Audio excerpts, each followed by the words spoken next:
Novel Suara, SPB Bab 11-15. Ya, aku perhatikan bahwa tanah-tanah ini cukup murah. Itu juga membuatku bisa berfoya-foya pada saat yang sama.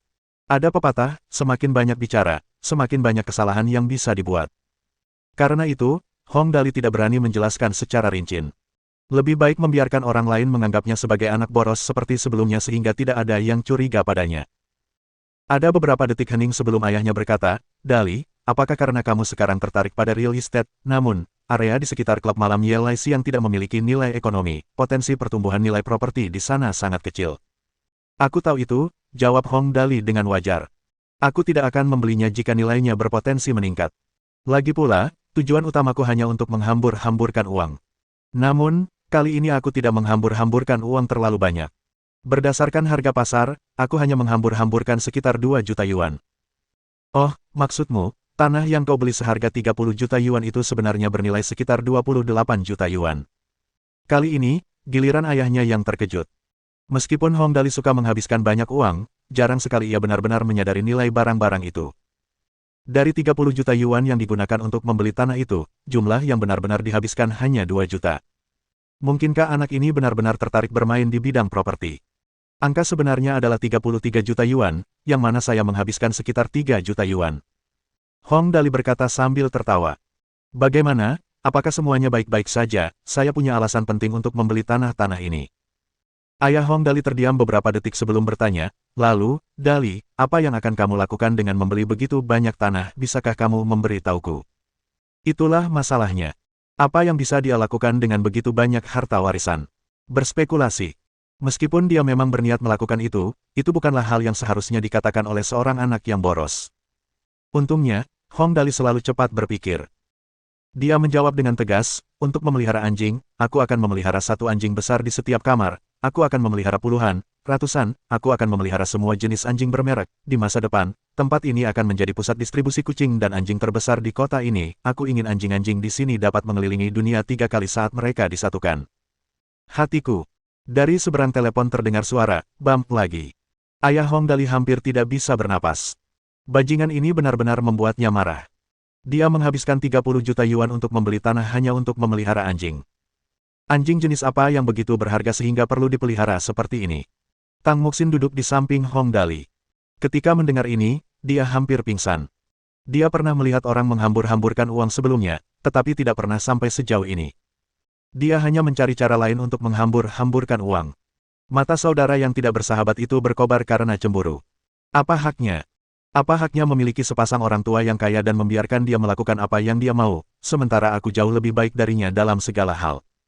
Dulu, dia menjual dirinya hanya untuk mendapatkan 1 juta yuan. Namun, anak boros ini menghambur-hamburkan beberapa juta yuan tanpa berpikir panjang.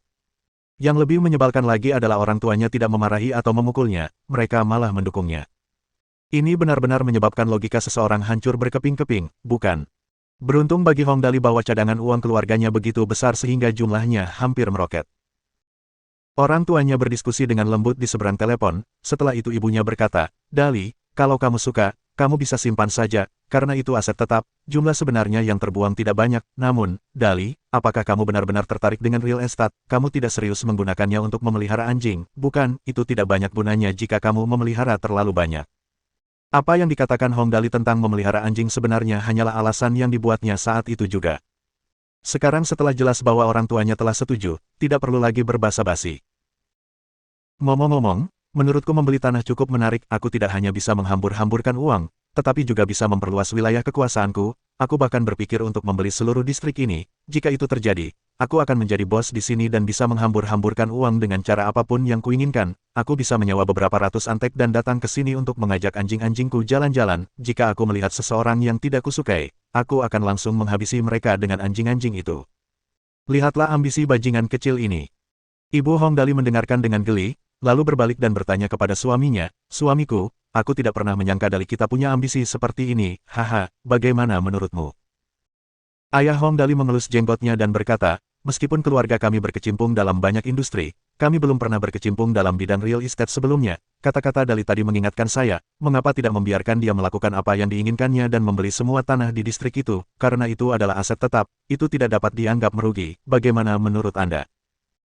Ibu Hong Dali berkata, masalahnya adalah putra saudara laki-laki keempatmu, Hong Anbao, bukankah dia juga punya beberapa tanah di distrik itu? Ngomong-ngomong, sepertinya aku ingat bahwa tanahnya bernilai sekitar 25 juta yuan secara keseluruhan, jika kita sertakan 8 juta yuan yang digunakan untuk membeli klub malam, yang telah kita dengar sebelumnya, ditambah dengan fakta bahwa Hong Anbao saat ini juga ada di sana, apakah pertanda tanah yang diambil alih Dali adalah tanah yang awalnya milik Hong Anbao? Ayah Hong Dali mengangguk dan tersenyum sambil berkata, dari kelihatannya, mungkin memang begitu. Bajingan kecil ini, dia benar-benar melakukan sesuatu yang benar meskipun dia tidak bermaksud demikian. Jika kita tidak perlu mempertimbangkan tanah milik Hong Anbao, akan jauh lebih mudah untuk mendapatkan sisa tanah di sana. Karena Dali bersedia bermain di sini, maka sebaiknya kita biarkan dia bermain dengan senang hati. Karena mereka sudah memutuskan, tanpa banyak basa-basi, Ibu Hong Dali berkata kepada Hong Dali melalui telepon, Dali, jika kamu bersedia mengambil alih tanah-tanah itu, simpan saja. Lakukan saja apapun yang ingin kamu lakukan. Jika kamu bersedia memelihara anjing, gunakan saja tanah-tanah itu untuk memelihara anjing. Sepertinya sudah beres. Puas, Hong Dali berkata, baiklah, saya mengerti. Saya tutup teleponnya sekarang. Setelah menutup telepon, selain merasa senang, Hong Dali juga merasa sangat tersentuh. Kedua orang tua ini, mereka terlalu baik padanya. Mereka begitu baik sampai dia tidak dapat menemukan satupun kekurangan pada mereka. Sungguh beruntung dia bisa bertemu dengan mereka. Setelah menarik napas dalam-dalam beberapa kali, Hong Dali duduk lagi, tersenyum, dan berkata, baiklah, kakak, aku sudah menyelesaikan masalah dengan keluargaku, sekarang mari kita tanda tangani kontraknya, mengenai prosedur lain dan yang lainnya, biarkan pengacara yang mengurusnya lain kali. Hong Anbao telah menunggu Hong Dali untuk mengatakan hal ini. Mendengar bahwa Hong Dali telah menyelesaikan semuanya, Hong Anbao segera meminta salah satu bawahannya untuk mengambil kontrak tersebut. Mereka berdua kemudian menandatangani dan membubuhkan cap jempol mereka di atasnya. Setelah semuanya selesai, Hong Anbao tidak mau tinggal lebih lama lagi. Dia mengambil kontrak itu dan pergi tanpa berkata apa-apa lagi. Ketika mereka keluar dari klub malam, Hong Anbao tertawa bahak dan berkata, ahahaha. Akhirnya aku berhasil menjual semua beban ini. Itu 25 juta yuan. Dengan modal ini, arus kas keluargaku akhirnya bisa pulih. Hahaha. Si boros Hong Dali ini, dia benar-benar bintang perolehanku. Para pengawalnya yang berada di memuji langsung memujinya. Tuan muda benar-benar hebat. Hahaha, tanah untuk memelihara anjing. Aku mengacungkan jempolnya karena memikirkan ide seperti itu. Hong Anbao dengan bangga menaiki mobil. Sambil berjalan, dia tertawa. Menyelesaikan transaksi ini akan meningkatkan keuntungan bisnis keluargaku setidaknya 3%. Pertemuan keluarga Hong hanya tinggal 2 bulan lagi. Kali ini, aku akan bisa berjalan dengan kepala tegak. Saat itu tiba, ekspresi Hong Dali pasti akan sangat mengagumkan. Hahaha. Bab 12. Apakah saya menyia-nyiakannya dengan benar? Hong Wushan, Villa Keluarga Hong. Ayah Hong Dali menyilangkan lengannya dan berdiri di tengah ruang belajar, mengamati peta kota Tianjing dengan saksama. Setelah beberapa saat, ia berkata kepada istrinya, istriku, sekarang setelah kau menyebutkannya, Dali kita punya mata yang tajam untuk hal-hal seperti itu. Ibu Dali duduk santai sambil minum teh. Oh, kenapa kamu berkata begitu? Lihat ini. Ayah Hong Dali menunjuk ke peta dan berkata dengan lembut, lokasi klub malam YLIC yang persis di sebelah timur Villa Hongwu kita harus melewati jalan ini untuk sampai ke kota, yang jaraknya 5 menit, di sebelah utara terdapat kebun binatang Tianjing dan Taman Tianhe, di sebelah barat laut terdapat Taman Nasional, di seberang sungai Tianjing di sebelah barat terdapat pemandangan pegunungan yang indah, dan di sebelah barat daya terdapat stasiun Tianjing Selatan. Sekarang setelah kau menyebutkannya, ini memang tempat yang bagus, tapi mengapa belum dikembangkan? Ibu Hong Dali kini tertarik.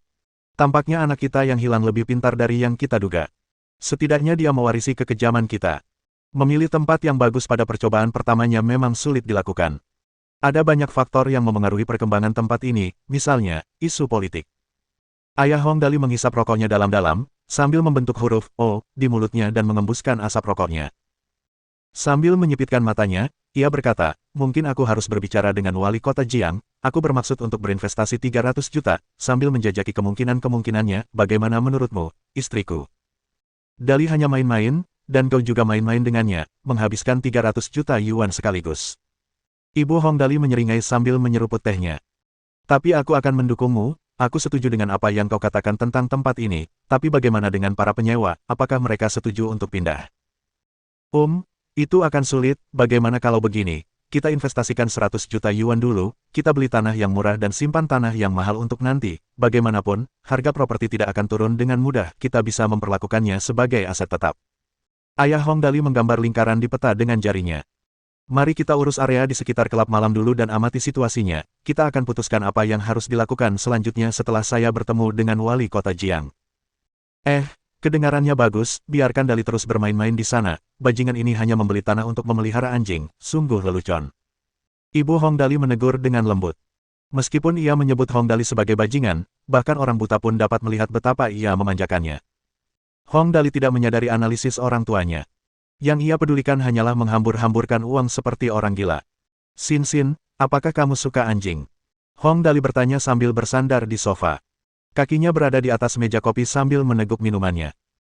Jika kamu suka anjing, aku akan membelikanmu beberapa. Bagaimana menurutmu? Jika aku akan menyia-nyiakannya, aku mungkin akan melakukannya habis-habisan. Cari dokter hewan profesional untuk memeriksa anjing-anjing itu setiap minggu, memandikan mereka setiap 3 hari, menyisir mereka setiap 2 hari, dan menyewa pelatih khusus untuk melatih anjing-anjing itu. Ini adalah pemborosan profesional.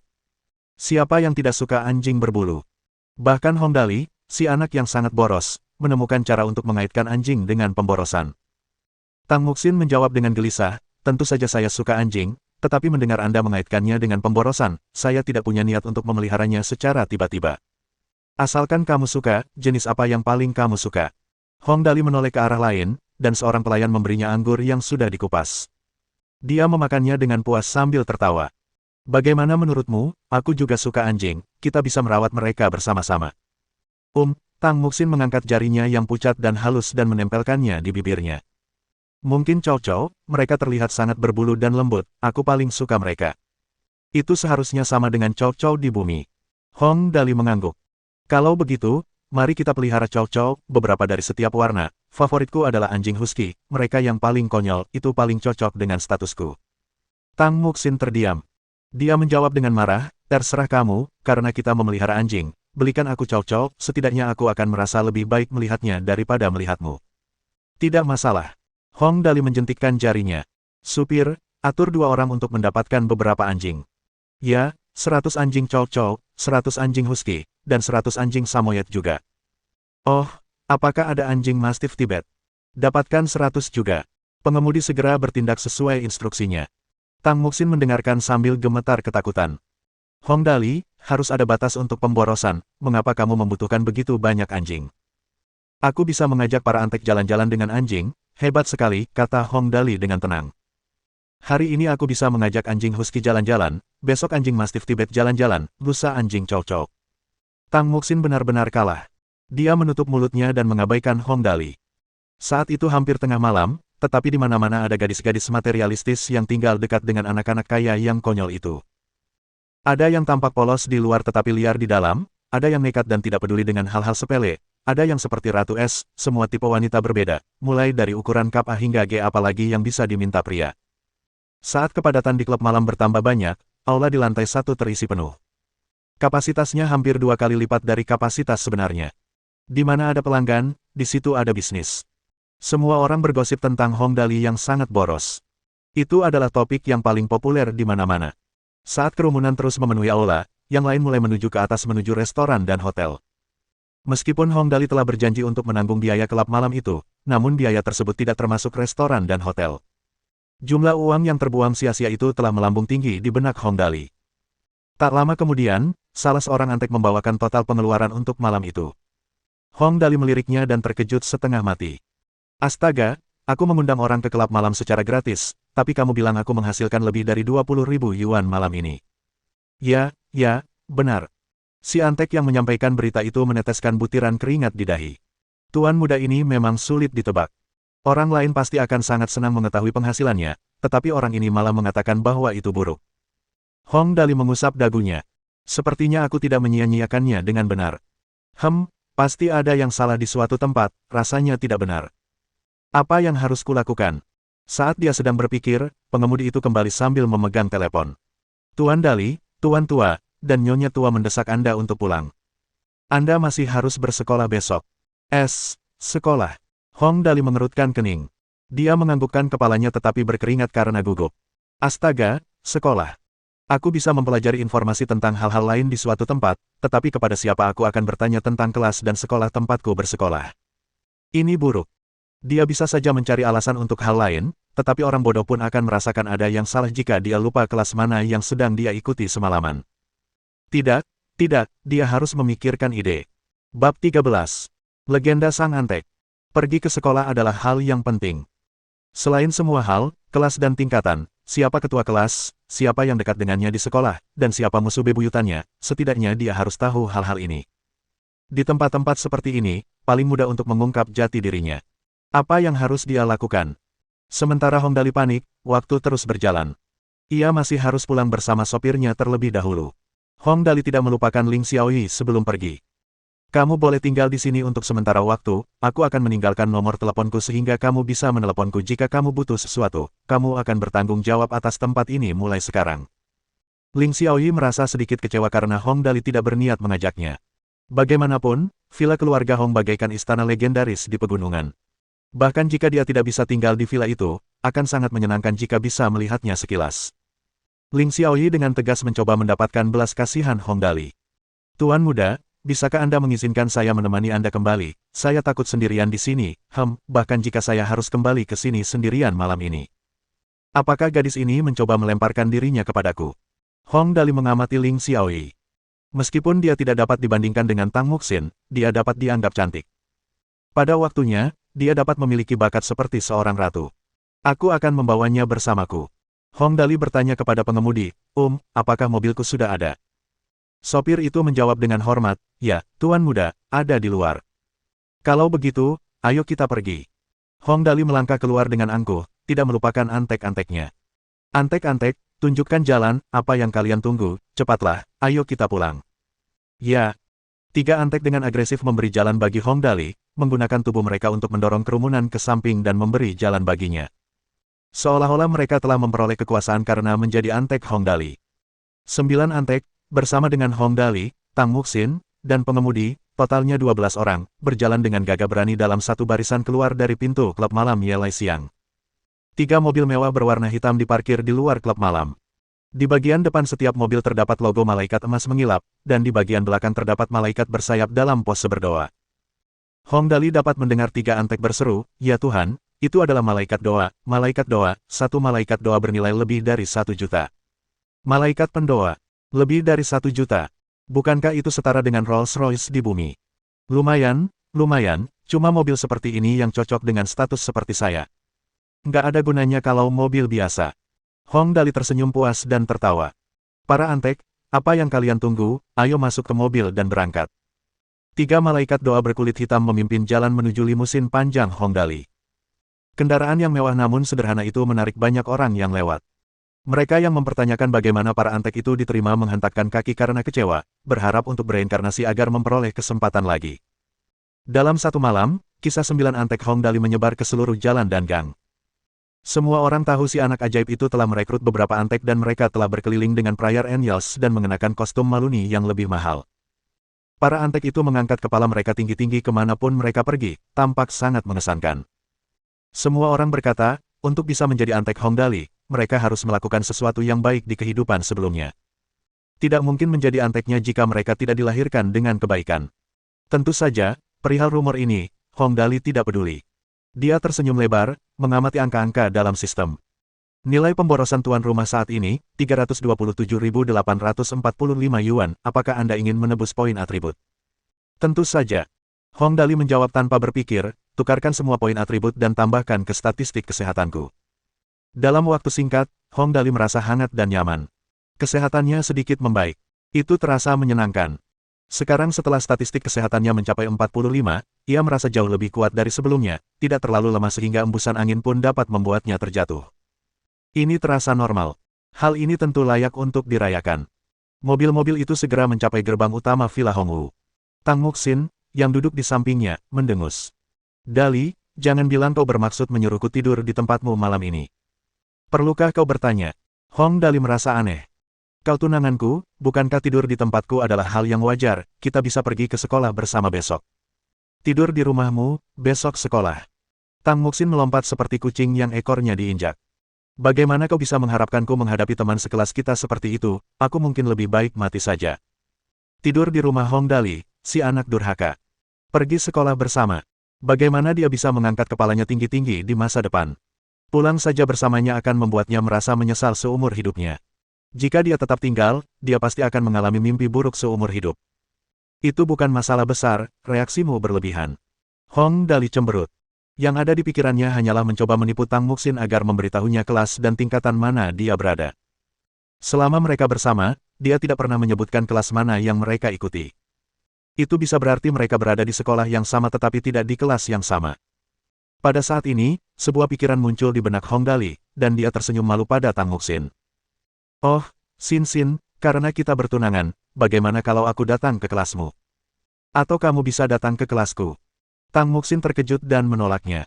Pergilah ke neraka, aku tidak akan pernah masuk ke kelasmu. Kelasmu dikenal sebagai kelas kematian. Aku masih ingin belajar dengan baik dan melanjutkan ke universitas. Apakah memberitahukan semua orang sepertimu? Yang ada di pikiranmu hanyalah pemborosan. Kalau begitu, aku tidak akan melakukannya. Kenapa harus begitu marah? Hong Dali mengabaikannya, tapi di dalam hatinya, dia tersenyum. Kelas kematian. Hehe, akan mudah dengan petunjuk ini. Aku hanya membutuhkan seorang antek untuk mencari tahu kelas mana yang merupakan kelas kematian di sekolah besok. Tidak akan memakan waktu lebih dari beberapa menit, hahaha. Karena ia telah mencapai tujuannya, Hong Dali tidak punya alasan untuk meningkatkan Tang Muxin. Jika kau benar-benar tidak ingin tinggal di sini, tidak ada yang bisa kulakukan. Aku bukan orang yang memaksakan sesuatu pada orang lain. Bagaimana kalau begini, datanglah ke tempatku dan sampaikan salamku kepada orang tuaku. Aku akan meminta seorang antek untuk mengantarmu pulang setelah ini. Bagaimana cara mengirim pesan? Itu lebih bagus, Bab 14. Ratu Van Er yang mengerikan. Melalui gerbang Villa Hongwu, keempat mobil melaju menanjak dan berhenti di depan pintu utama, di mana para pengurus rumah tangga menyambut mereka dengan aksen Tianjing setempat sementara Hong Dali berseri-seri dengan bangga. Tuan muda, Anda kembali, apakah Anda bersenang-senang malam ini? Tuan tua dan nyonya tua sedang menunggu Anda di ruang tamu, cepatlah datang. Mereka melirik untuk melihat para antek yang baru direkrut. Kalian semua, ikutlah, tuan tua dan nyonya tua telah meminta kalian untuk masuk juga. 9 antek itu menatap villa itu dengan bingung, mulut mereka ternganga, bertanya-tanya bagaimana kehidupan seseorang bisa begitu berbeda sementara mereka semua adalah manusia.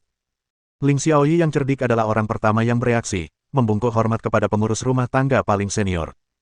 Saya pelayan tuan muda, Ling Xiaoyi, salam hormat untuk Anda.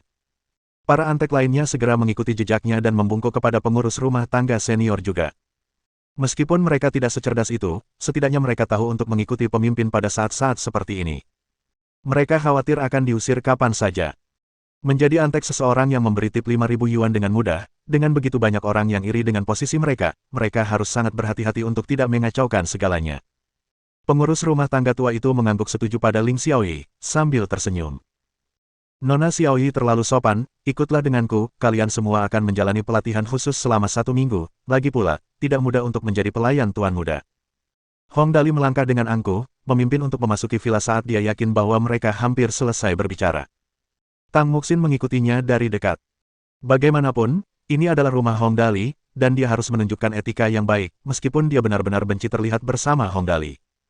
9 antek itu terbagi rapi menjadi 2 barisan, dengan Ling Xiaoyi memimpin rombongan. Mereka mengikuti Hong Dali ke dalam villa. Ketika mereka memasuki ruang tamu, Ibu Hong Dali menyambut mereka dengan senyum lebar, sambil menepuk-nepuk debu yang tidak ada di bahu Hong Dali. Dali, kamu pulang larut malam sekali, apakah kamu bersenang-senang hari ini? Senang, Hong Dali telah hidup selama 22 tahun di bumi tetapi belum pernah mengalami hal seperti ini. Tiba-tiba dia menangis dan emosional serta memiliki keinginan kuat untuk memanggilnya, Ibu, tetapi kata itu tidak dapat diucapkannya. Bukannya dia tidak ingin menyapa mereka, tetapi istilah, ibu, dan ayah, asing baginya. Tidak mudah untuk mengatasi hambatan psikologis itu. Meskipun ia tidak dapat mengucapkan kata-kata itu, Hong Dali berusaha sekuat tenaga untuk tetap tersenyum. Saya sangat bersenang-senang malam ini, tetapi saya juga menghabiskan banyak uang, saya juga memperoleh beberapa properti. Ibunya menghiburnya meskipun Hong Dali telah mengatakan itu. Dasar bocah bodoh, kau boleh menghabiskan uang sesukamu, ayahmu dan aku tidak kekurangan uang. Ini bukan apa-apa bagi kami, baiklah, kau pasti lelah sekarang. Ibunya menoleh ke salah satu pelayan. Liu, jaga Dali dan bawa dia mandi, lalu tidur, berjalanlah perlahan dan jangan jatuh, Dali memiliki tubuh yang lemah. Kalau begitu, aku akan mandi sekarang. Dali bisa merasakan benjolan di tenggorokannya. Dia mengikuti Liu dengan cepat, khawatir air matanya akan jatuh kapan saja jika dia tetap tinggal. Kasih sayang seorang ibu mungkin terlihat sederhana, tetapi hanya orang yang terlibat yang tahu betapa tersentuhnya perasaannya. Setelah Hong Dali pergi, ibunya dengan lembut menarik Tang Muxin ke sofa untuk duduk. Muxin, sudah terlambat, mengapa kamu tidak menginap di sini malam ini? Kami punya banyak kamar, aku akan menelepon ayahmu sekarang. Jauh dari Hong Dali, Tang Muxin memamerkan kecerdasannya, dengan bijaksana menolak tawaran itu. Tidak apa-apa, Bibi, aku harus mempersiapkan acara yang sangat penting untuk sekolah besok, akan memalukan jika aku mengacaukannya. Kalau begitu, aku akan meminta sopir untuk mengantarmu pulang. Ibu Hong Dali memegang tangan Tang Muxin. Wanita yang cerdas ini sudah sangat cantik sekarang. Dalam beberapa tahun, ketika tubuhnya bertambah berisi, siapa yang tahu seberapa memikatnya dia nanti.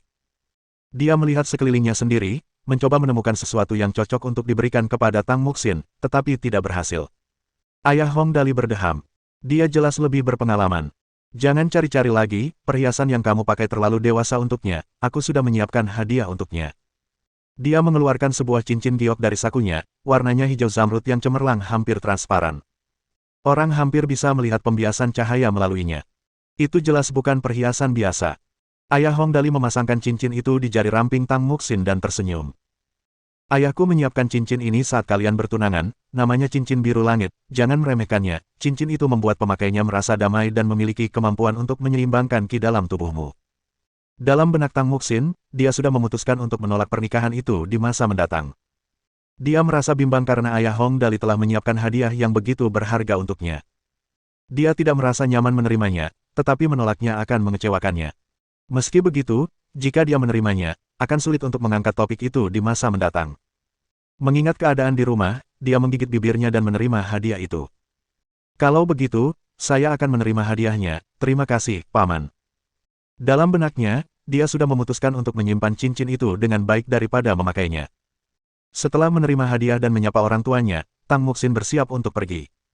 Ibu Hong Dali berusaha membujuknya untuk tetap tinggal, tetapi tidak berhasil. Setelah Tang Muxin pergi, 9 antek itu tetap berada di ruang tamu yang besar. Ekspresi Ibu Hong Dali berubah. Seolah-olah kehangatan dan senyumnya telah terhapus dari wajahnya. Dia memancarkan aura seorang ratu yang kejam dan berkata dengan dingin, karena Hong Dali telah merekrutmu, jangan katakan bahwa aku tidak memperingatkanmu, jangan salahkan aku karena tidak berperasaan jika ada di antara kalian yang berani menentangnya.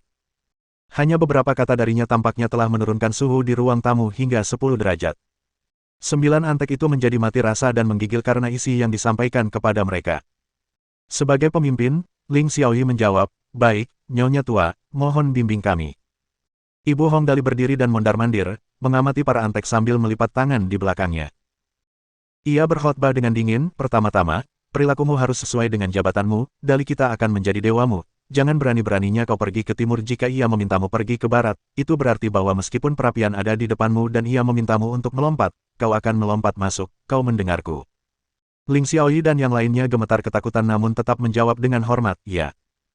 Ibu Hong Dali melanjutkan, kedua, konstitusi Dali kita lemah, jika dia tidak sengaja jatuh saat berada di luar, aku ingin kamu menjadi jaring pengamannya, jika dia mengalami lecet sekecil apapun atau kehilangan sehelai rambut pun, aku akan meminta pertanggungjawabanmu. Ling Xiaoyi dan yang lainnya mengerang dalam hati. Siapa yang tahu kapan Hong Dali akan jatuh? Mereka hanya bisa berusaha sebaik mungkin untuk mengawasinya dengan saksama. Ya. Ibu Hong Dali melanjutkan, ketiga, semua orang dapat melihat situasi rumah kita, jika ada yang berani melakukan sesuatu yang tidak menguntungkan Dali, aku ingin kalian membelanya dengan nyawa kalian, sebagai balasannya, jika ada di antara kalian yang terluka atau bahkan meninggal atas nama Dali, aku tidak akan ragu untuk memberi kalian hadiah, ada komentar. Yang dimaksud Ibu Hong Dali adalah bahwa para antek ini akan menjadi pengawal Hong Dali. Jika situasinya muncul, mereka bahkan harus menanggung akibatnya. Meskipun persyaratan yang diajukan sangat berat. Begitu mereka memikirkan betapa kayanya keluarga Hong, bahkan jika mereka mempertaruhkan nyawa mereka demi Hong Dali, mereka dapat yakin bahwa kompensasinya tidak akan kecil. Mereka menganggukkan kepala dengan tegas. Ya, Ibu Hong Dali akhirnya merasa puas setelah melihat mereka setuju. Mereka harus diberi hadiah setelah meninju mereka. Ekspresinya akhirnya melembut. Harapanku mungkin tinggi, tetapi aku tidak akan memperlakukan kalian dengan buruk. Setelah memeriksa latar belakang kalian secara menyeluruh, jika semuanya baik-baik saja, pengurus rumah tangga akan memberi kalian pelatihan dasar selama 3 hari. Setelah itu, gaji bulanan kalian akan menjadi 10.000 yuan. Jika Dali memberikan tip karena membuatnya bahagia, kalian boleh kekurangan. Kalian boleh menggunakan malaikat doa sebagai moda transportasi kalian.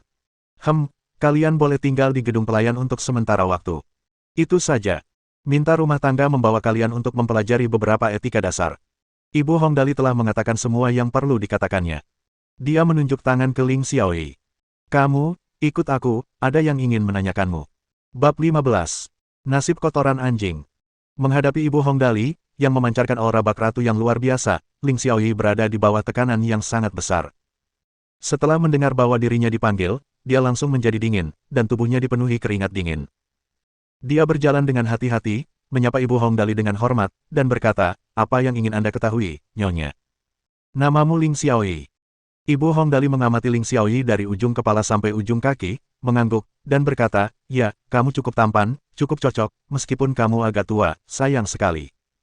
Jantung Ling Xiaoyi berdegup kencang saat mendengar kata-kata itu. Dia tidak yakin apa maksud Ibu Hongdali, jadi dia menundukkan kepalanya sedikit dan tidak berani berbicara. Usiamu tahun ini 22 tahun, zodiakmu kelinci, nomor kartu identitasmu 110.102.199.310.070.040, zodiakmu Libra, saat ini kuliah manajemen keuangan di Universitas Tianjin, tahun kedua, kelas 3, nilai-nilaimu sangat bagus, dan kamu telah menerima beasiswa dari sekolahmu, ditambah dengan ketampananmu. Kamu dapat dianggap sebagai wanita cantik yang dikenal publik di jurusanmu. Ibu Hongdali menyatakan fakta-fakta itu perlahan-lahan seolah-olah dia sangat mengenalnya. Kamu memiliki kepribadian yang tenang dan ceroboh dalam hal-hal kecil, tetapi cerdik dalam hal-hal penting, kamu cenderung tidak suka menonjolkan diri dan tidak suka menjadi pusat perhatian, kamu toleran terhadap orang lain, tetapi lebih cenderung malas, orang tuamu masih ada, ayahmu adalah seorang guru, dan ibumu mengelola toko pakaian yang laku keras, dalam hal keuangan, keluargamu bisa dibilang cukup kaya, selain itu, kamu juga memiliki seorang adik laki-laki yang berusia 19 tahun ini, dia belajar di sekolah menengah atas yang berafiliasi dengan Universitas Tianjin Sifan, tahun ketiga, kelas 14, nilai-nilainya tidak buruk. Pada titik ini, Ling Xiaoyi tidak dapat menahan diri untuk tidak mendesah melihat betapa kuatnya sistem intelijen keluarga Hong. Dia baru berada di sini kurang dari 2 jam, tetapi mereka telah mengetahui segalanya tentangnya. Pada akhirnya, dia hanya bisa berkata, ya, Nyonya. Anda benar. Maksudku mengatakan semua ini hanya untuk memberitahumu bahwa menurutku latar belakangmu sangat bersih, tidak ada maksud lain. Ibu Hongdali mendekat dan menepuk bahu Ling Xiaoyi. Situasi keluarga kita istimewa, anakku Dali memiliki konstitusi yang lemah, sebagai ibunya, aku harus bertanggung jawab atas keselamatannya. Kau gadis yang baik, lain kali saat kau bersama Dali, lakukan pekerjaanmu dengan setia, aku bisa berjanji padamu bahwa kami tidak akan memperlakukanmu dengan buruk. Ling Xiaoyi tentu tahu bahwa latar belakang keluarganya tidak sepenting bulu di mata keluarga Hong. Pasti tidak akan ada bahaya dari mereka. Sekarang, setelah mendengar apa yang dikatakan Ibu Hongdali, dia tersentuh sekaligus iri. Dia buru-buru berkata, saya selalu tahu itu. Nyonya, tolong tenangkan pikiran Anda.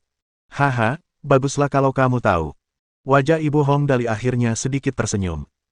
Dia tiba-tiba mengganti topik pembicaraan dan bertanya, ngomong-ngomong, kamu banyak membantu membeli tanah yang dibeli Dali dari Hong Anbao hari ini, penilaian yang kamu berikan cukup akurat, nilainya kira-kira sama dengan yang dihitung oleh para ahli penilaian aset kami, kamu tampaknya punya bakat dalam hal ini. Ya, sedikit. Ling Xiaoyi mengangguk. Saya sudah peka terhadap harga barang sejak kecil, saya bisa mengukur nilai barang normal mendekati harga pasarannya. Mendengar apa yang dikatakannya, ayah Hongdali, yang selama ini duduk di samping, tiba-tiba tersenyum dan bertanya, oh, benarkah itu? Ling Xiaoyi buru-buru menjawab, ya, Tuan, itu benar. Ayah Hongdali mengambil cangkir teh giok dari sampingnya, memegangnya di tangannya, dan bertanya, kalau begitu, lihatlah cangkir teh ini, menurutmu, berapa kira-kira harganya, aku bisa memberimu petunjuk, ini dipahat dari giok Hanning. Ling Xiaoyi berjalan beberapa langkah lebih dekat dan melihatnya dengan saksama. Kemudian dia menutup matanya dan menghitung kasar. Dia segera menemukan jawabannya dan membuka matanya. Dia tersenyum dan berkata, 5.200 yuan untuk satu. Ayah Hongdali tertawa terbahak-bahak dan berkata, haha, menarik, anak ini punya bakat. Ia lalu mengangkat seluruh set teh giok dan bertanya, ini adalah satu set teh utuh, set ini termasuk nampan, teko, dan 4 cangkir teh, coba hitung harga masing-masing dan nilai totalnya. Baiklah. Ling Xiaoyi memejamkan matanya lagi, menghitung dengan sangat cepat, dan berkata, nampan ini harganya 16.000 yuan, tekonya sedikit lebih mahal, 32.000 yuan, keempat cangkir tehnya masing-masing harganya 5.200 yuan, karena seluruh set ini dipahat dari batu giok Hanming, nilainya seharusnya naik 50%, total harganya adalah 123.200 yuan. Tepuk-tepuk-tepuk. Orang tua Hongdali bertepuk tangan pada saat yang sama. Ayahnya berkata, Anak ini, Dali, mungkin agak boros, tetapi pandangannya ke depan sangat luar biasa, berjalan-jalan santai di luar saja sudah bisa membawa bakat seperti itu kembali padanya, haha. Ibu Hong Dali juga tersenyum dan berkata, bajingan kecil ini, dia benar-benar orang bodoh yang tidak beruntung, Xiaoyi. Nilai yang kamu hitung pada dasarnya hanya sedikit berbeda dari nilai sebenarnya. Harga jual asli dari set teh ini adalah 150.000 yuan. Namun, kami kenal dengan penjualnya, jadi kami mendapatkannya dengan harga pokok. Kami menghabiskan 105.000 yuan untuk set teh ini. Secara keseluruhan, penilaianmu tidak buruk. Meskipun dalam hatinya dia tahu bahwa dia seharusnya menghitung dengan cukup akurat, Ling Xiaoyi diam-diam masih menghela napas lega. Memiliki rasa percaya diri adalah satu hal, tetapi hasilnya adalah hal lain. Hanya ketika dia tahu angka yang dihitungnya dan angka sebenarnya hampir sama, barulah dia bisa benar-benar menenangkan hatinya.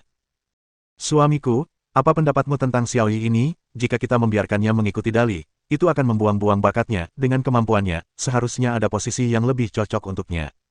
Ibu Hong Dali menatap Ling Xiaoyi. Dia merasa semakin enggan sekarang untuk membiarkan Ling Xiaoyi menemani Hong Dali dalam pemborosannya. Tanpa diduga, ayah Hong Dali tersenyum dan berkata, karena dia ditemukan oleh Dali, tidak baik bagi kita untuk ikut campur, biarkan dia mengikuti Dali terlebih dahulu, setidaknya dia bisa membantu Dali mengurangi pemborosan, pada akhirnya, maknanya hampir sama. Ibu Hong Dali langsung mengambil keputusan. Baiklah, begitulah yang harus dilakukan, Xiaoyi, kamu bisa pergi dan beristirahat sekarang, ingatlah untuk bangun pagi besok dan mengantar Dali ke sekolah. Pada hari-hari biasa, aku memberimu izin khusus untuk kembali ke sekolahmu untuk mengikuti kelas saat Dali berada di sekolah. Akan ada transportasi yang disediakan untukmu. Mengenai tempat tinggalmu, kamu harus pindah ke sini. Oke, kamu boleh pergi sekarang. Baik, Nyonya. Xiaoyi membungkuk hormat, berbalik, dan mengikuti kepala pelayan keluar. Begitu Xiaoyi pergi, Ibu Hong Dali tiba-tiba tertawa kecil dan berkata, suamiku, mungkinkah keberuntungan kita membaik? Kelihatannya keberuntungan Dali membaik cukup banyak. Ayah Hong Dali menyalakan sebatang rokok dan menjawab, bajingan ini keluar malam-malam sebentar dan membeli tanah senilai 3 juta yuan. Kebetulan, lokasi tanah yang dibelinya tidak terlalu buruk, tindakannya yang sengaja mempekerjakan antek-antek juga memberinya bakat seperti Ling Xiaoyi. Apakah ini yang disebut keberuntungan yang didapat dari menginjak kotoran anjing? Dasar bajingan tua, apa maksudmu dengan keberuntungan seperti kotoran anjing? Seharusnya kau mengatakan bahwa Dali kita diberkati oleh surga. Berbicara tentang ini, Ibu Hong Dali mendesah lagi. Tapi kondisi tubuh anak kita Dali masih sangat membuatku khawatir. Jangan khawatir, kami terus-menerus mensponsori penelitian medis di bidang ini, pasti akan ada solusinya di masa mendatang, bahkan jika tidak ada solusi sekarang, dengan kecepatan kemajuan teknologi saat ini, jika 5 tahun tidak cukup, kita bisa menunggu selama 10 tahun, jika 10 tahun tidak cukup, maka kita akan menunggu selama 20 tahun, akan ada harapan pada akhirnya. Ayah Hong Dali berdiri dan merentangkan tangannya. Bibirnya membentuk senyum iblis saat dia berkata, baiklah, ayo tidur, ini sudah sangat larut. Yap, wajah Ibu Hong Dali memerah sesaat, lalu dia menaiki tangga sambil menggoyangkan pinggulnya. Bab 16-20. Hong Dali kembali ke kamarnya setelah mandi. Biasanya dia sudah tidur sekarang, tetapi tidak hari ini. Dia punya hal yang lebih penting untuk diselesaikan. Dia menyalakan komputernya dan mulai mencari di internet. Komputer memang merupakan hal yang baik. Meskipun ia tidak tahu apakah mesin pencari di dunia ini adalah Google atau Dunyang, hal itu merupakan hal yang mudah baginya. Ia membuka peramban dan segera menemukan apa yang dicarinya. Mesin pencari terbesar adalah Sangle. Hong Dali melakukan beberapa pencarian dan terkejut. Sangle adalah milik keluarga Hong. Itulah sebabnya keluarga Hong begitu kaya. Mereka memonopoli mesin pencari terbesar, jadi tidak mengherankan mereka begitu kaya. Yang terpenting adalah mencari tahu tentang dunia tempat dia berada.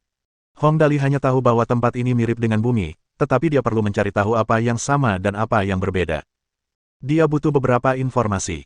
Setelah 1 jam, Hong Dali menghela napas panjang. Ia akhirnya mendapat gambaran tentang situasinya. Tampaknya dunia ini mengalami perkembangan yang hampir sama dengan bumi. Negara-negara tetap sama, begitu pula konsep waktu. Meskipun sejarahnya tetap sama, namun pada saat yang sama sejarahnya juga berbeda. Di Tiongkok, urutan dinasti adalah Tang, Song, Ming, dan Qing. Namun, berbeda di dunia ini. Dinasti Qing tidak muncul setelah dinasti Ming, dinasti Hua muncul berikutnya. Dinasti Hua runtuh setelah hampir 250 tahun sejarah. Setelah dinasti Hua, muncullah negara aliansi vertikal surgawi Hongwu, yang juga dikenal sebagai negara surgawi. Kota Tianjing adalah ibu kotanya, yang setara dengan Beijing di bumi. Hongwu dalam negara aliansi vertikal surgawi Hongwu merujuk pada para pendiri negara. Hong Jun dari keluarga Hong dan Wu Shuangwen dari keluarga Wu. Keluarga Hong adalah keturunan dari pendiri negara, Hong Jun, akibat perang yang terjadi selama bertahun-tahun selama berdirinya negara, jumlah penduduk di tempat ini menurun drastis. Perencanaan keluarga tidak berperan. Jumlah anggota keluarga Hong dan keluarga Wu bertambah banyak, sehingga mereka menjadi dua klan terbesar. Keluarganya sendiri termasuk dalam keluarga Hong. Setelah 150 tahun perkembangan, dunia telah berubah. Hanya 5 keluarga yang termasuk dalam keluarga Hong, dan keluarga Hong Dali adalah yang paling berkuasa di antara kelimanya. Ayahnya telah menciptakan Sang Le, yang memungkinkan Hong Dali untuk belajar tentang keluarganya sendiri. Ayahnya bernama Hong Wei Guo dan merupakan orang ketiga dalam keluarga tersebut. Nama neneknya adalah Lan Ruoxi, dan dia adalah putri kesayangan dari keluarga kaya lainnya, keluarga Lan. Jika dilihat secara keseluruhan, dia memang terlahir dengan sendok perak. Sayang sekali jika dia tidak menyia-nyiakan status seperti itu. Meskipun diperlukan upaya untuk mengelola masing-masing negara secara politis dan kerja keras yang dilakukan untuk mengembangkannya secara finansial, Eropa selalu bersikap rendah hati. Konflik kecil antara Today State di sektor timur dan Heavenly State tidak pernah berhenti. Mereka di negara bagian utara terus melirik negara-negara bagian lain dengan penuh nafsu. Ini adalah latar belakang keseluruhan, yang tidak terlalu memengaruhi Hong Dali. Dia hanya ingin mendapatkan gambaran umum tentang keadaan di sekitarnya.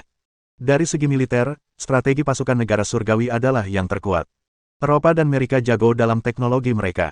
Peniru Jaban adalah yang paling keras kepala. Hong Dali mengetahui sebagian besar hal penting dan beberapa hal kecil. Yang berbeda dari bumi adalah sumber hiburan.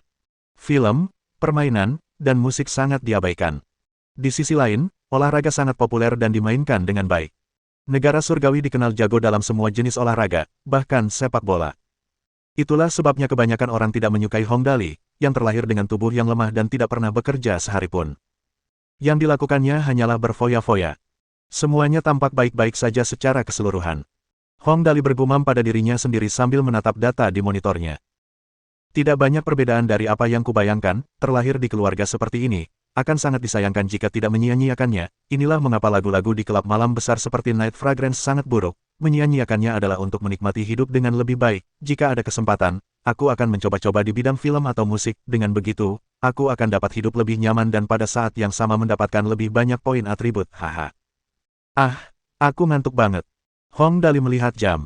Saat itu sudah pukul 1 dini hari. Dia menguap. Tidur, aku masih harus sekolah besok. Aku penasaran seperti apa sekolahnya. Aku harus lebih berhati-hati agar tidak ketahuan. Suasana hening sepanjang malam. Keesokan harinya, Ling Xiaoyi mengetuk pintu kamar Hong Dali. Dia mengenakan gaun pelayan yang cantik sambil memanggil dengan lembut, "Tuan muda, saatnya bangun." "Oh, masih pagi sekali." Hong Dali menatap jam digital emas putih berhias berlian, matanya setengah terbuka. Saat itu baru pukul 6 pagi. Memang masih terlalu pagi bagi Hong Dali, yang baru tidur pukul 1 pagi. Ia memeluk boneka beruang besar itu dan membalikkan badannya ke sisi lain. "Biarkan aku tidur sedikit lebih lama, aku sangat mengantuk." Ling Xiaoyi, yang berada di luar pintu, tidak tahu apakah harus tertawa atau menangis. Dia mengetuk pintu dengan lembut lagi. "Tuan muda, Anda akan terlambat jika tidak bangun sekarang." "Memangnya kenapa kalau aku terlambat?" Hong Dali menutup telinganya. "Bangun saat aku merasa ingin melakukannya adalah hal yang seharusnya dilakukan seorang pemboros." Petik 2. Ling Xiaoyi hanya bisa berusaha sekuat tenaga sekali lagi. "Tuan muda, akan sangat buruk jika Anda terlambat. Tuan tua dan nyonya tua berkata bahwa jika Anda tidak bangun tepat waktu, tidak akan ada uang saku untuk Anda hari ini." "Memangnya kenapa kalau tidak ada uang saku?" gumam Hong Dali sebelum menyadari bahwa itu salah. Tidak ada uang saku. Tanpa uang saku, dia tidak akan bisa menyia-nyiakannya. Jika dia tidak menyia-nyiakannya, dia tidak akan bisa mendapatkan poin atribut apapun. Tanpa atribut poin, dia tidak punya cara untuk mendapatkan kembali vitalitasnya. Sial, ini punya konsekuensi serius. Hong Dali melompat dari tempat tidur. Aku datang. Aku bahkan tidak bisa tidur lebih lama lagi. Bagaimana aku bisa hidup seperti ini?" Ling Xiaoyi menjawab. Untungnya, Hong Dali berpakaian sangat cepat dan meninggalkan ruangan. Sambil bergoyang saat berjalan keluar, dia menabrak dinding sambil terhuyung-huyung. "Ah, aku terlalu mencurigakan, matahari bahkan belum terbit, bawa aku untuk mandi, dan, oh ya, aku ingin minum susu kedelai untuk sarapan." Setelah 10 menit latihan khusus yang Ling Xiaoyi jalani tadi malam, dia bisa mengingat di mana letaknya setiap kamar. Dia gadis yang sangat pintar, tempat yang paling penting untuk diingat adalah toilet, dapur, dan kamar Hong Dali. Mengenai kamar-kamar lainnya, Ling Xiaoyi tahu untuk tidak bertanya terlalu banyak. Ayah Hong Dali, Hong Wei Guo, sangat puas dengan aspek Ling Xiaoyi ini. Sambil berjalan ke toilet, Ling Xiaoyi berkata dengan lembut, "Tuan muda, sarapan sudah siap. Ada 3 hidangan dan menyajikan sup yang disiapkan oleh koki terbaik kota Tianjing, tapi tidak ada susu kedelai." Tidak ada susu kedelai. Hong Dali direndam. Minta sopir untuk membelinya.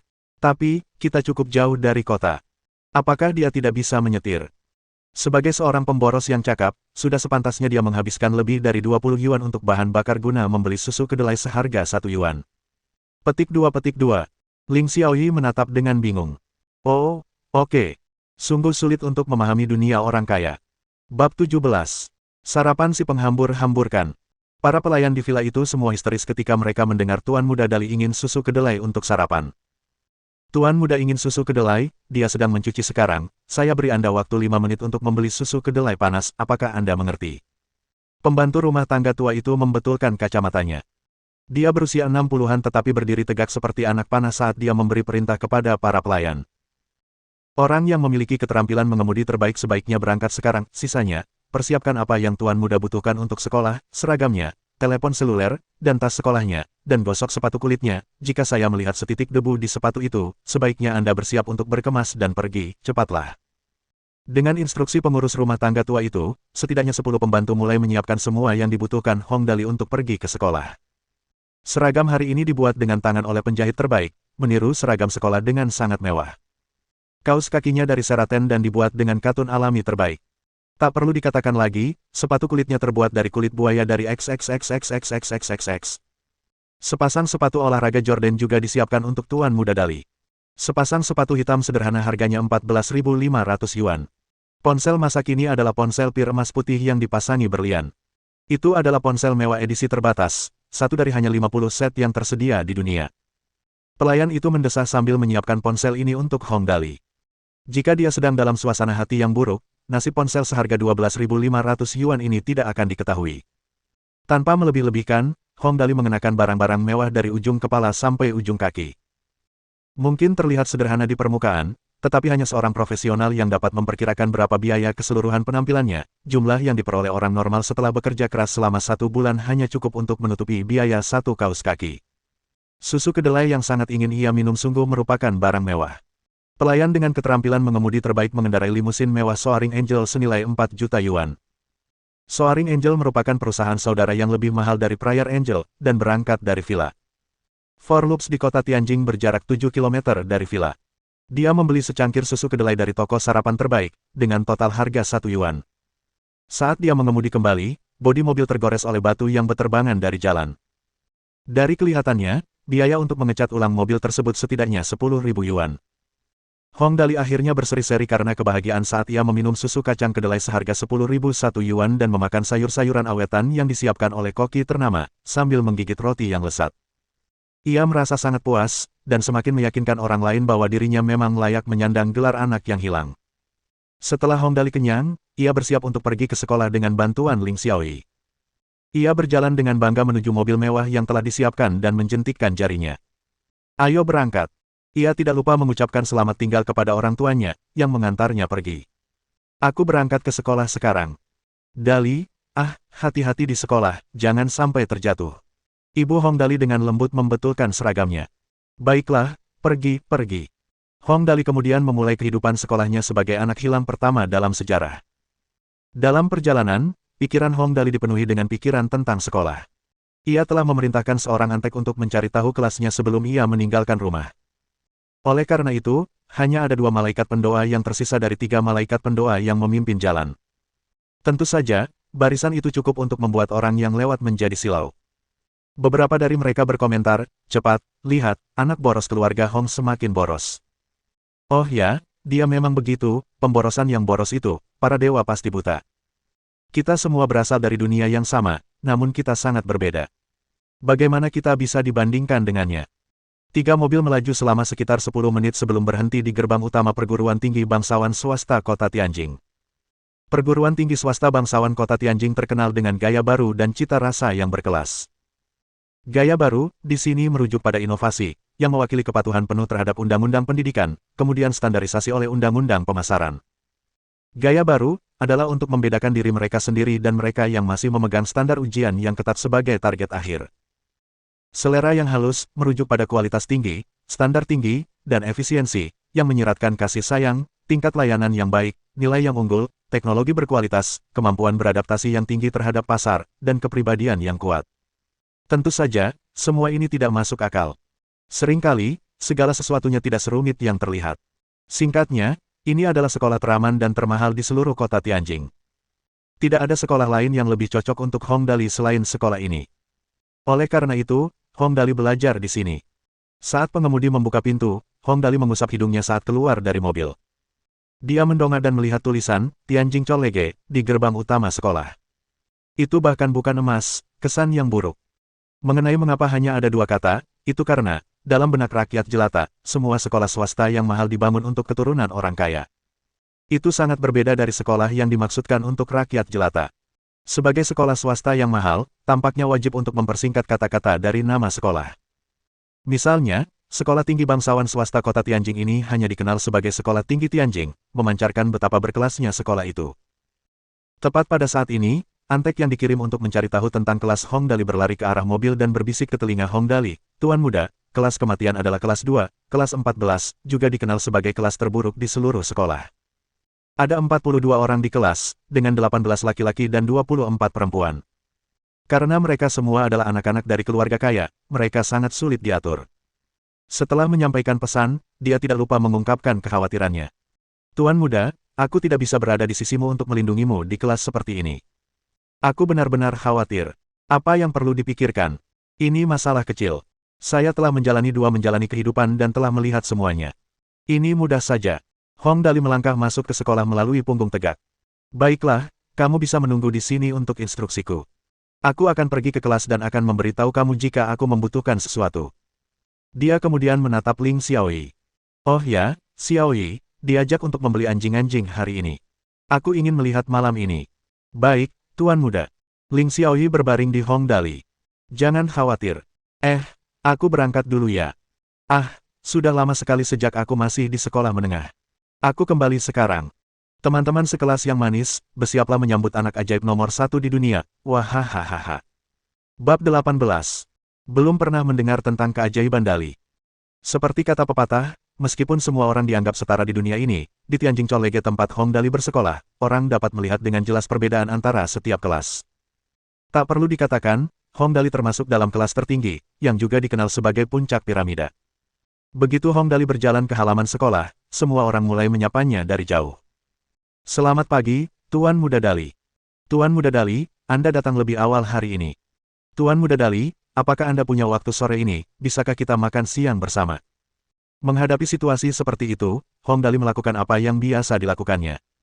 Dia tersenyum dan mengangguk tanpa banyak bicara. Saat dia berjalan, seorang gadis yang tampak lembut berlari dari kejauhan ke sisi Hong Dali. "Tuan Muda Dali, cepat, datanglah ke kelasku, Tuan Liu Mingcheng sedang mencarimu di mana-mana, hati-hati." "Tuan Liu Mingcheng? Siapa dia? Dan apa urusannya denganku?" Bagaimanapun, perhatian Hong Dali tertuju pada gadis itu, bukan karena dia tertarik padanya, tetapi jika ada seseorang yang membawanya ke kelasnya, dia akan bisa pergi ke sana tanpa risiko mengungkap jati dirinya. Itu sangat dihargai. Oleh karena itu, Hong Dali mempercepat langkahnya dan mengikuti gadis itu ke kelas. Seperti kata pepatah, dari 10 hal, 8 atau 9 hal biasanya tidak berjalan dengan baik. Hanya hal buruk yang menjadi kenyataan. Hanya beberapa meter di depan, Hong Dali mendengar tawa kecil. Aye, lihat dirimu, Hong Dali, mengapa kamu terlihat seperti anjing yang tersesat, kemana kamu akan pergi?" Dia menoleh ke gadis itu dan berkata, "Jiziruo, aku tidak pernah mengira kamu akan memberitahunya, beraninya kamu, minggirlah saat hitungan ketiga, jangan salahkan aku karena bersikap jahat jika kamu tidak melakukannya."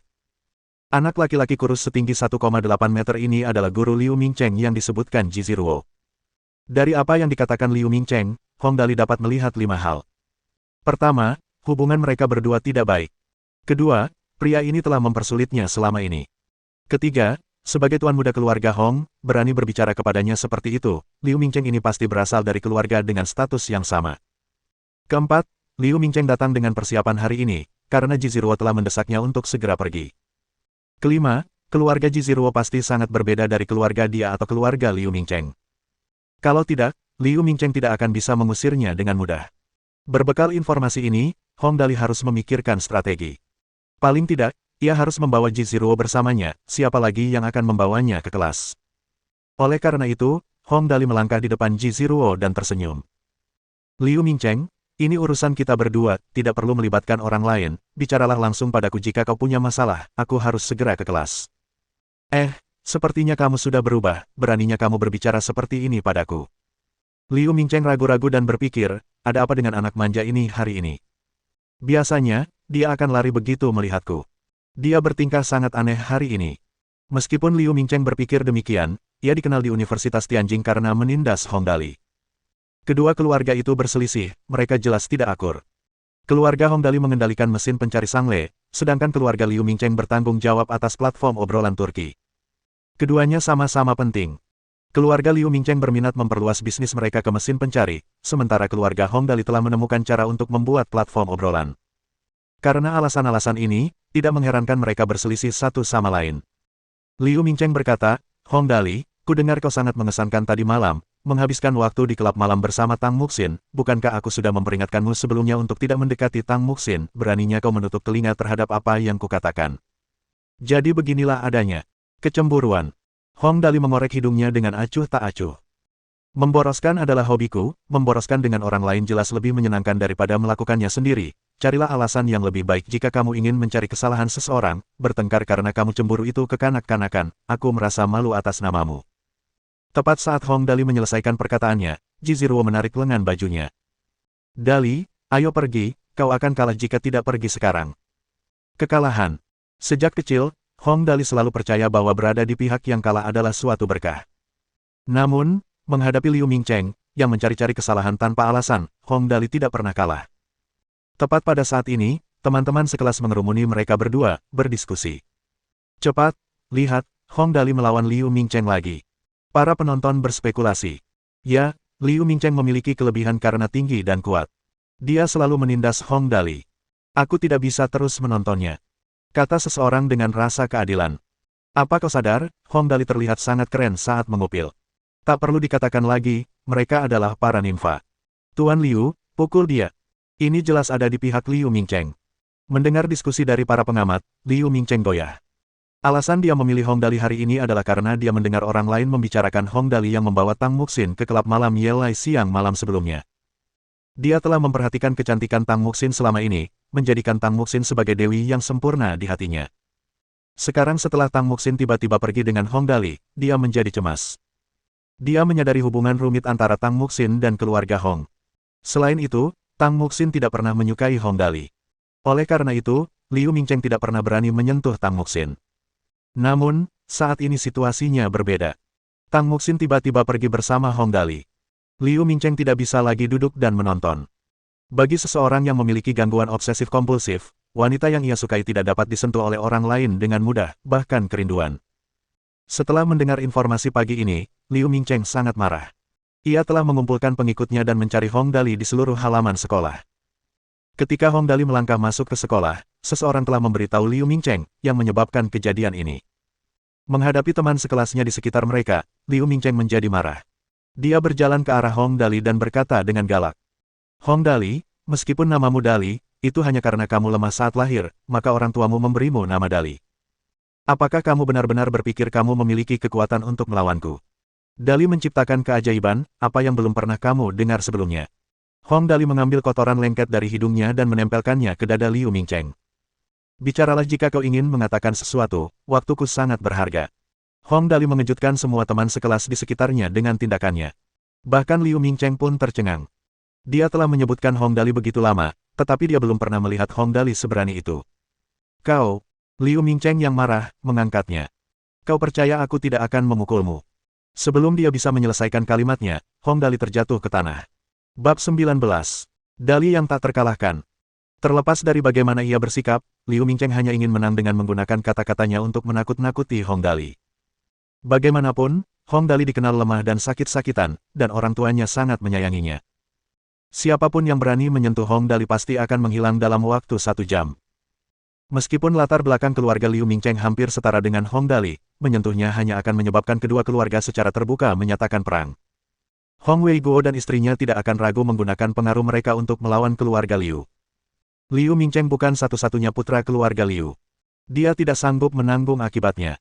Oleh karena itu, ketika Hong Dali pingsan, semua orang tercengang. Cepat, lihat, Tuan Muda Dali pingsan, Liu Mingcheng sudah tamat sekarang. Teman sekelas lainnya berkata, oh, iya, Tuan Muda Dali dikenal sebagai orang yang sakit-sakitan, jika sesuatu terjadi padanya, ayahnya pasti akan membunuh Liu Mingcheng. Teman sekelas ketiga melanjutkan, tapi aku tidak melihat Liu Mingcheng menyentuh Hong Dali, mengapa dia pingsan? Yang keempat berkata, kita semua tahu bahwa Tuan Muda Dali lemah dan sakit-sakitan, setelah Liu Mingcheng mengangkat tinjunya, Tuan Muda Dali pasti takut. Teman sekelas kelima berkata, pasti begitu, Liu Mingcheng sekarang dalam masalah besar. Liu Mingcheng panik.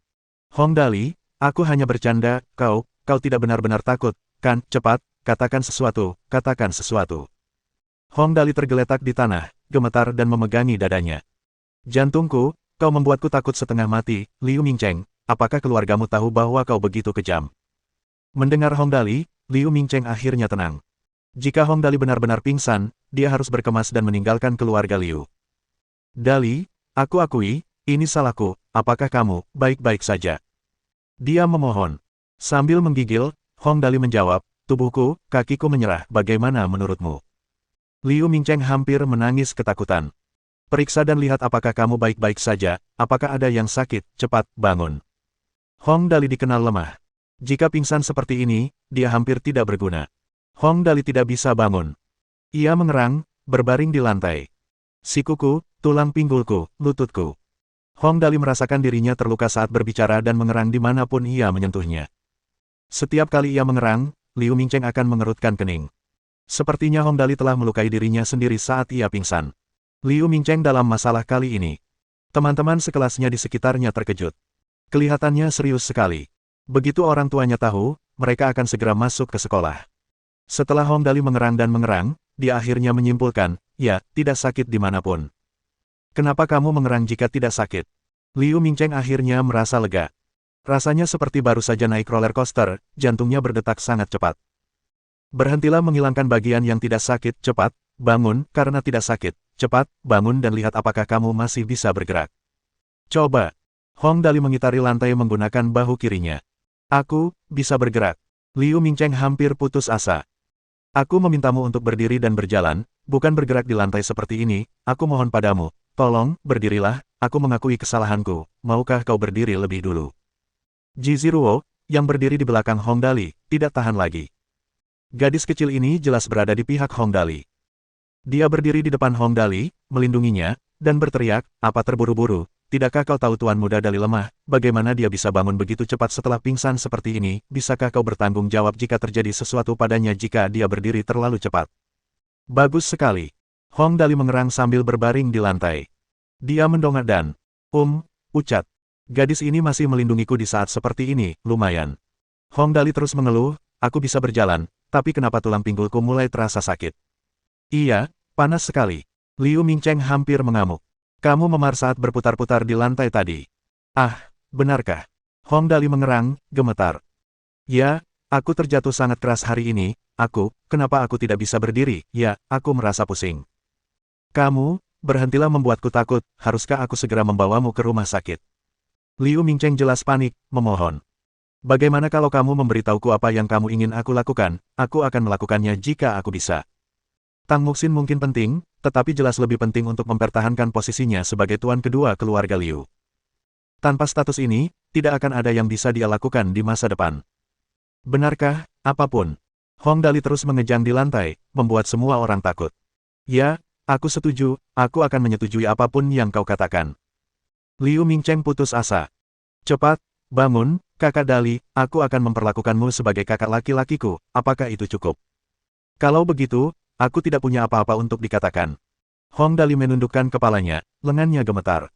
Ya, aku terburu-buru pagi ini dan lupa membawa uang saku, aku tidak akan punya uang untuk dihambur-hamburkan hari ini. Aku akan memberimu uang. Liu Mingcheng segera mengeluarkan sebuah kartu dari sakunya. Ini uang sakuku untuk seminggu, ada sekitar 500.000 yuan di dalamnya, kata sandinya adalah 123.456, aku akan memberimu kartu ini, apakah itu cukup? Benarkah, kau akan memberikannya padaku? Hong Dali memberi isyarat pada Ji Ziruo untuk menerima kartu itu. Aku merasa jauh lebih baik sekarang, meskipun kakiku mati rasa, ku dengar mobil yang biasa kau kendarai cukup bagus. Liu Mingcheng mengeluarkan kunci mobilnya. Aku akan memberikan mobilnya juga, apakah itu cukup? Kakak Dali, kakak laki-lakiku yang sebenarnya, tolong bangun, aku mohon maaf. Jika Hong Dali terus tergeletak di lantai, jika berita itu sampai ke orang tua Hong Dali, maka tamatlah riwayatnya. Ah, benarkah? Terima kasih. Hong Dali mengganti tangan pada Ji Ziruo. Ziruo, maukah kau membantuku berdiri? Aku akan melihat apakah aku baik-baik saja, dan... Oh, oke, harap berhati-hati. Ji Ziruo menarik Hong Dali dengan tangan yang halus. Liu Mingcheng tidak peduli dengan orang lain sekarang dan buru-buru membantu Hong Dali berdiri. Ketika Hong Dali akhirnya berdiri, dia hanya berkata, "Ya, oke, kurasa aku baik-baik saja." Bagus, bagus, jaminan kamu baik-baik saja. Liu Mingcheng menggunakan bakatnya dalam berlari cepat dan lari dengan cepat. Melihatnya berlari, Hong Dali mengendus dan membersihkan debu dari tubuhnya. Dia sangat gembira. Melawanku. Bahkan jika kamu mengendarai pens, aku akan memastikan kamu pergi dengan sepeda. Bab 20. Panggilan nama klasik wali kota Jiang. Hong Dali berangkat ke kelas bersama Ji Ziruo setelah dia membuat Liu Mingcheng takut. Saat mereka berjalan, Hong Dali meletakkan kartu yang diberikan Liu Mingcheng di tangan Ji Ziruo dan tertawa. Kau boleh mengambil ini. Terima kasih telah berbicara untukku tadi. Keluarga Ji Ziruo memiliki kekayaan puluhan juta. Kalau tidak, kenapa dia harus masuk sekolah swasta termahal? Meskipun latar belakang keluarganya baik, hal itu tidak dapat dibandingkan dengan keluarga Hong Dali. 500.000 yuan bukanlah jumlah yang kecil baginya. Terkejut, wajahnya memerah. Tuan Muda Dali, saya tidak bisa menerima ini. Terima saja, jangan bicara. Jumlah ini mungkin besar bagi orang lain, tetapi tidak berarti apa-apa bagi Hong Dali. Jumlah ini setara dengan uang sakunya untuk sehari. Hong Dali masih harus bergantung pada bantuan Ji Ziruo di masa depan. Oh ya, kamu bisa menyetir. Bantu aku menyetir mobil Liu Mingcheng ke gerbang depan sepulang sekolah hari ini. Aku akan meminta antek-antekku untuk mengurus barang jarahanku dengan baik. Dia menyerahkan kunci mobil Liu Mingcheng kepada Ji Ziruo. Oh, oke. Ji Ziruo tidak ingin menerima uang itu, tetapi dia tidak ingin menentang keinginan Hong Dali. Dia bertanya dengan lembut, Tuan Muda Dali, apakah Anda benar-benar baik-baik saja? Ya, aku baik-baik saja. Apa yang salah? Statistik kesehatan Hong Dali telah meningkat menjadi 45 poin. Mungkin bukan orang normal yang terbaik, tetapi dia telah bersiap saat dia jatuh, oleh karena itu, tidak ada masalah yang sama sekali. Saat mereka berjalan, Hong Dali sesekali mencuri pandang ke arah Ji Ziruo. Gadis muda ini tidak secantik Tang Muxin, juga tidak setara dengan Ling Xiaoyi, tetapi dia lebih unggul dalam hal temperamen dan kelembutan. Tidak buruk memiliki teman sekelas seperti ini. Hal terpenting sekarang, tentu saja, adalah memahami kelasnya. Itu adalah tugas yang mudah dengan bantuan Ji Ziruo. Tak lama kemudian, mereka tiba di luar kelas kematian, tahun kedua, kelas 14. Dari pertemuan itu, Hong Dali bisa mendengar ciuman dari kelas. Namun, itu bukan apa-apa. Yang menarik perhatiannya adalah Tang Muxin yang menunggunya di luar kelas. Hong Dali memasukkan tasnya ke tangan Ji Ziruo. Masuklah dulu, bantu aku membawakan tugas sekolahku juga. Hong Dali mungkin tidak tahu di mana dia duduk, tetapi dia cukup jenaka. Kalau dia masuk belakangan, tasnya pasti sudah ada di tempat duduknya. Baiklah, kalau begitu aku masuk dulu. Ji Ziruo membawa tas yang harganya puluhan ribu dan terbuat dari kulit buaya. Tuan Muda Dali, berhati-hatilah saat masuk. Lantainya penuh dengan barang-barang. Pastikan untuk tidak jatuh. Baiklah, aku mengerti. Hong Dali berjalan ke arah Tang Muxin setelah mengantar Ji Ziruo pergi. Kau datang ke sini untukku. Tang Muxin mengamati Hong Dali dari ujung kepala sampai ujung kaki, dan ketika berbicara, nadanya lebih lembut dari biasanya. Dali, ku dengar kau pingsan tadi.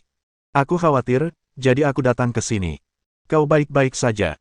Dia mengamati Hong Dali lagi. Gadis ini selalu sangat sadar akan berkumpul dengan pria itu, jadi dia terkejut. Kupikir kau tidak tahan melihatku. Mengapa kau datang ke sini atas kemauanmu sendiri? Tang Muxin menyadari hubungan mereka dan jarang merasa lembut saat bersamanya. Datang jauh-jauh ke sini untuk menunjukkan perhatiannya, Hong Dali sama sekali tidak menduga hal ini. Tang Muxin melihat sekeliling untuk memastikan tidak ada orang di sekitar. Dengan malu, dia menjawab, siapa yang mengambil inisiatif? Aku hanya berpikir, tidak peduli apapun. Aku pertunanganmu, dan kamu selalu sakit-sakitan. Aku takut kamu telah menyakiti dirimu sendiri. Tak disangka Tang Muxin membujuknya. Hong Dali tidak pernah menyalahkan Tang Muxin karena memperlakukannya seperti ini. Hong Dali adalah seorang yang boros, sedangkan Tang Muxin bagaikan dewi yang pandai dalam segala hal, dan studi adalah salah satu bidang yang ia kuasai. Jika ia terburu-buru untuk menikahinya, itu berarti ia bersamanya karena uangnya, dan itu akan salah secara moral. Itulah sebabnya Hong Dali tidak pernah marah pada Tang Muxin. Mendengar kekhawatirannya, Hong Dali berbicara dengan lembut dengan cara yang tidak pernah dilakukannya. Terima kasih atas perhatianmu. Aku baik-baik saja, kamu tidak perlu khawatir. Aku merasa baik-baik saja sekarang. Tak lama kemudian, dia kembali ke dirinya yang biasa. Oh ya, aku sudah meminta Xiaoyi untuk merawat anjing-anjing itu. Ayo kita lihat mereka malam ini. Ada Mastiff Tibet, Chow Chow, Husky, dan Samoyed. Seharusnya ada ratusan dari mereka. Aku bermaksud untuk menyia-nyiakan lebih banyak malam ini. Jika tidak cukup rumah, kita akan membeli beberapa lagi. Yang kau tahu hanyalah cara menghambur-hamburkan uang. Wajah Tang Muxin memerah karena marah. Aku tidak bicara padamu. Kau membeli tempat dan properti itu hanya untuk memelihara anjing. Itu sangat mengganggu. Hong Dali tidak dapat menahan diri untuk tidak membantahnya. Ya, itu bukan masalah besar. Bagaimanapun juga, rumah-rumah itu berada di kota Tianjing, yang merupakan ibu kota. Tidak dianggap pemborosan besar jika Anda memperlakukannya sebagai aset tetap. Mengapa Anda bertindak berlebihan? Saya pikir saya tidak cukup banyak menyia-nyiakannya. Tang Muxin menggerutu. Sia-siakan saja semua yang kau mau. Aku akan kembali ke kelas. Bibirnya yang merah muda dan penuh itu mengerucut saat dia berputar dan pergi. Apakah itu menakutkan? Hong Dali direndam. Lupakan saja, aku akan kembali ke kelas dulu, aku butuh tidur karena aku bangun pagi sekali hari ini. Pada saat yang sama, di kantor wali kota di lantai 12 gedung pemerintahan kota Tianjing. Wali kota Jiang, saya mohon maaf karena menimbulkan ketidaknyamanan dengan berkunjung pagi-pagi sekali. Ayah Hong Dali, Hong Wei Guo, tersenyum meminta maaf sambil bersandar di sofa di kantor wali kota Jiang. Wali kota Jiang berusia sekitar 50 tahun dan memiliki wajah persegi serta alis tebal. Mata besar dan tampak seperti Zhu Ximao, seorang aktor dari bumi, asal Hong Dali. Hanya dengan sekali lihat, orang bisa tahu bahwa dia baik-baik saja, meskipun orang mungkin bertanya-tanya apa yang sedang ditulisnya. Wali kota Jiang menjawab, jangan bercanda, Hong. Tidak perlu berbasa-basi jika kita sudah sangat dekat. Namun, saya penasaran, mengapa Anda datang jauh ke sini untuk mencari saya? Hong Wei Guo menyeruput tehnya, menunggu sekretaris wali kota Jiang pergi. Ketika hanya dia dan wali kota Jiang yang tersisa di kantor, dia akhirnya berbicara. Ini semua karena anakku yang hilang, Hong Dali. Dali. Wali kota Jiang mengerutkan kening dan bertanya dengan rasa ingin tahu, apakah terjadi sesuatu padanya. Seharusnya tidak demikian. Anda tidak terlihat seperti itu. Biasanya, Anda tidak akan membuat pernikahan karena pemborosannya. Biasanya aku tidak akan melakukannya, tapi kali ini berbeda. Hong Wei Guo menjawab dengan hangat. Anak yang hilang ini pergi dan membeli beberapa properti di dekat Yelaisiang di sebelah barat Forlux. Dia bilang dia ingin memelihara beberapa anjing. Terkejut, wali kota Jiang berhenti menulis. Dali membeli rumah untuk memelihara anjing. Apa yang dibelinya? Hong Wei Guo mengangkat bahu. Harta benda bernilai 3,3 juta yuan, dikurangi pemborosannya, bernilai sekitar 3 juta. Sial. Wali kota Jiang mengumpat, sangat berbeda dari ketenangannya yang biasa. Mohon dukungan Om Ante-Ante sekalian buat subscribe, agar Mimin terus semangat untuk up novel seru lainnya. Sekiranya ada kebutuhan buat subback, silakan inbox Mimin atau tuliskan di kolom komentar. Terima kasih.